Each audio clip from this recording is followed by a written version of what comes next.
Os Escolhidos, capítulo 39. A conquista de Bazã. Depois de passarem pelo sul de Edom, os israelitas partiram para o norte em direção à terra prometida. O caminho agora era formado por uma planície grande e elevada, refrescada por uma brisa suave, uma agradável mudança do vale seco em que estavam. Eles seguiam viagem, felizes e cheios de esperança.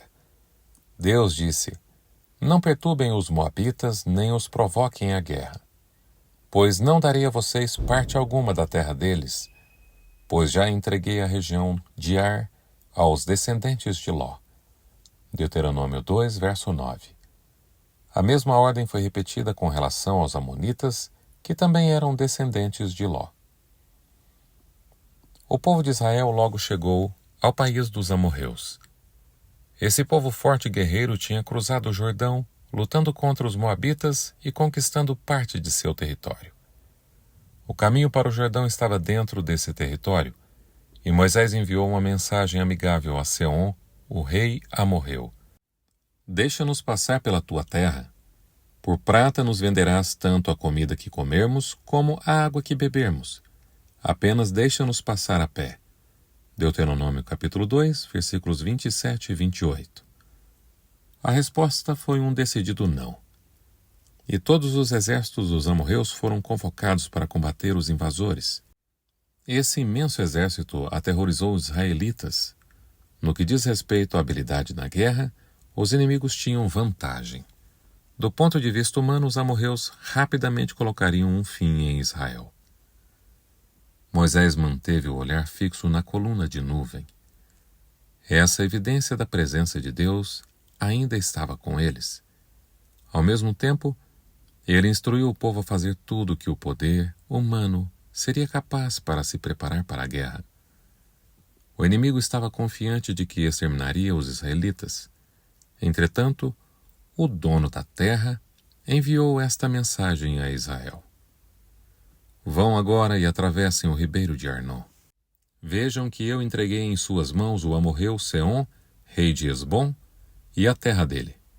Comecem a ocupação, entrem em guerra contra ele. Hoje mesmo começarei a infundir pavor e medo de vocês em todos os povos debaixo do céu.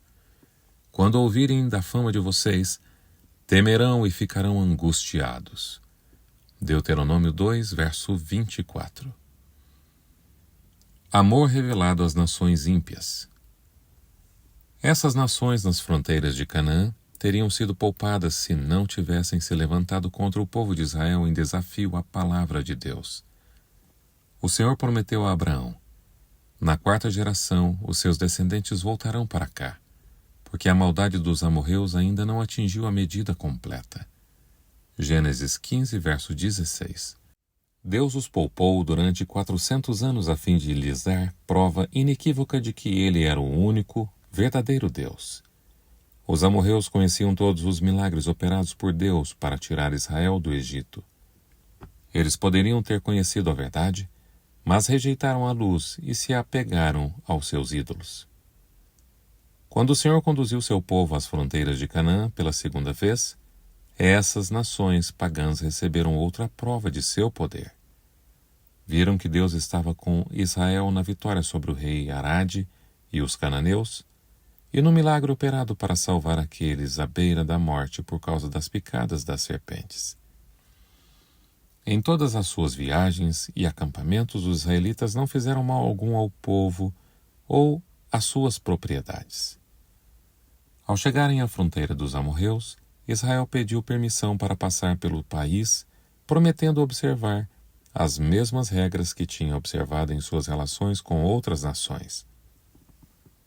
Quando o rei amorreu recusou o pedido, e cheio de arrogância reuniu seus exércitos para a batalha, a taça de sua iniquidade ficou cheia, e Deus exerceria seu poder para derrotá-los. Os israelitas cruzaram o rio Arnon e avançaram contra o inimigo. Travou-se um combate, e os exércitos de Israel venceram. Logo tomaram posse do país dos amorreus. O capitão do exército do Senhor derrotou os inimigos de seu povo. Ele teria feito o mesmo 38 anos antes, se Israel tivesse confiado nele. O exército de Israel avançou cheio de ânimo e logo chegou a um país que colocaria à prova sua coragem e fé em Deus. Diante deles estava o poderoso reino de Bazã, cheio de grandes cidades de pedra, que até hoje atraem a admiração do mundo. Foram 60, todas elas eram fortificadas com muros altos, portas e trancas. Além delas havia muitas cidades sem muros. Deuteronômio 3, versículos 4 e 5. As casas eram construídas de enormes pedras negras. Eram tão imensas que era impossível que essas construções fossem conquistadas por qualquer força que viesse contra elas. Era um país repleto de cavernas desertas e fortalezas rochosas. Os habitantes, descendentes de uma raça de gigantes, tinham altura e força maravilhosas, e eram tão conhecidos por sua violência e crueldade que se tornaram o terror de todas as nações vizinhas. Og, o rei, destacava-se por sua altura mesmo em meio a uma nação de gigantes. A coluna de nuvem se moveu para frente e o exército hebreu avançou para Édrei, onde o rei gigante o aguardava. Og tinha habilmente escolhido o local da batalha. A cidade de Édrei ficava à beira de um platô grande e elevado que se erguia da planície, e era coberto de rochas pontiagudas.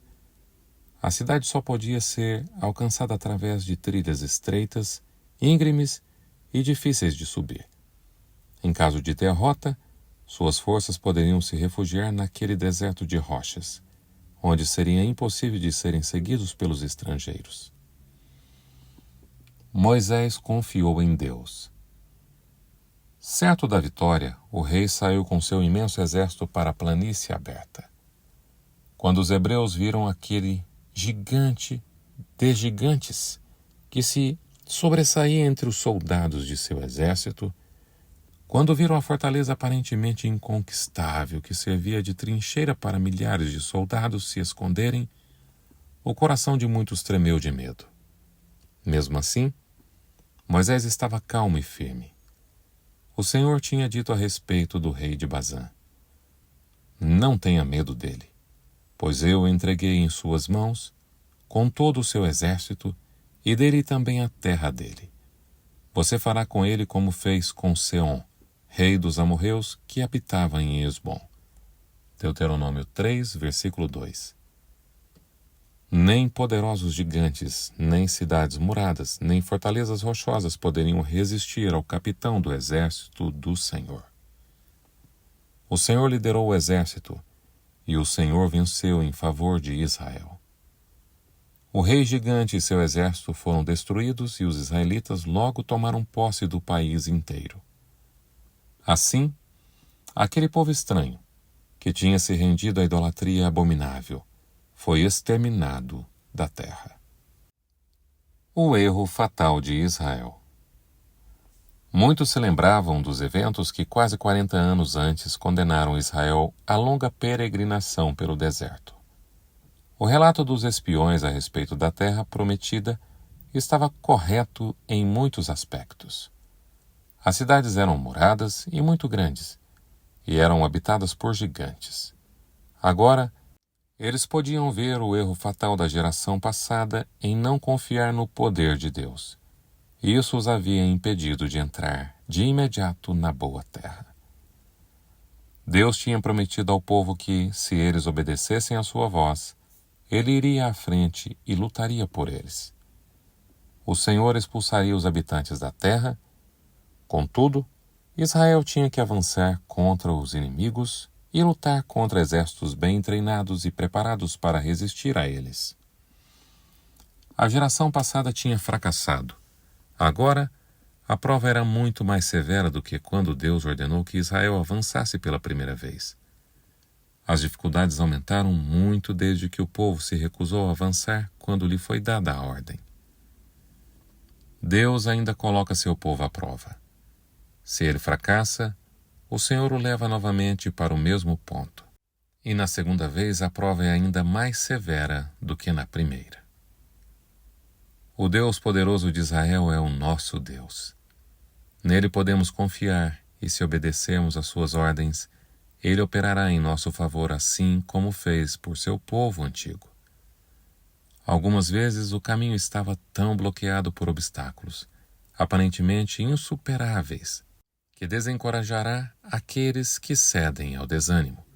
Mas Deus diz: avante! As dificuldades que enchem nosso coração de terror desaparecerão à medida que avançarmos no caminho da obediência em humilde confiança em Deus. O fim do capítulo 39.